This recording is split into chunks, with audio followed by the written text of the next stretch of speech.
नमस्कार दोस्तों, stories boys में आपका स्वागत है। आज की कहानी है हे ईश्वर, आज तूने मेरी गरीबी दूर कर दी। किसी राज्य में एक प्रतापी राज्य हुआ करता था। वह राजा रोज सुबह उठकर पूजा पाठ करता और गरीबों को दान देता। अपने इस उदार व्यवहार और दया की भावना की वजह से राजा पूरी जनता में बहुत लोकप्रिय हो गया था। रोज सुबह दरबार खुलते ही राजा के यहाँ गरीब और भिखारियों की लंबी लाइन लग जाती थी। राजा हर इंसान को संतुष्ट करके भेजते थे। किशन और गोपाल नाम के दो गरीब भिखारी रोज राजा के यहाँ दान लेने आते। राजा जब किशन को दान देता तो किशन राजा की बहुत वाहवाही करता और राजा को दुआएं देता। वहीं जब राजा गोपाल को दान देता तो वह हर बार एक ही बात बोलता, हे ईश्वर, तू बड़ा दयालु है, तूने मुझे इतना सब कुछ दिया। राजा को उसकी बात थोड़ी बुरी लगती। राजा सोचता कि दान मैं देता हूँ और ये गुणगान उस ईश्वर का करता है, मिला तो नहीं। फिर राजा ने गोपाल से पूछा तो उसने बताया कि राजा, कल मुझे चांदी के सिक्कों से भरा एक घड़ा मिला। ईश्वर ने मुझ पे बड़ी कृपा की। राजा किशन से बड़ा गुस्सा हुआ। उसने कहा कि आज मैं तुझे धन नहीं दूंगा बल्कि एक तरबूज दूंगा। किशन बेचारा परेशान तो था लेकिन कहता भी तो क्या, चुपचाप तरबूज लेकर चढ़ पड़ा।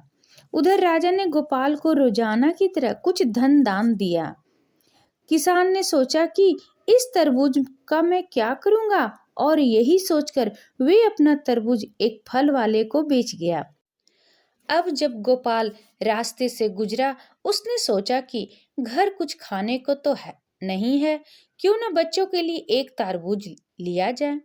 तो गोपाल फल बेचने वाले से ही वही तरबूज खरीद लाया जिसे किशन बेच गया था।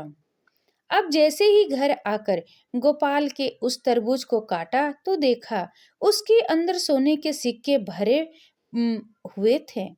गोपाल ये देखकर बड़ा प्रसन्न हुआ और ईश्वर को धन्यवाद देते हुए बोला, हे ईश्वर, आज तूने मेरी गरीबी दूर कर दी। तू बड़ा दयालु है, सबका अन्नदाता है। अगले दिन जब राजा दान दे रहा था तो उसने देखा कि केवल अकेला किशन ही आया है, गोपाल नहीं आया। उसने किशन से पूछा तो किशन ने बताया कि कल भगवान की कृपा से गोपाल को एक तरबूज मिला जिसके अंदर सोने के सिक्के भरे हुए थे। वह गोपाल तो अब संपन्न इंसान हो चुका है।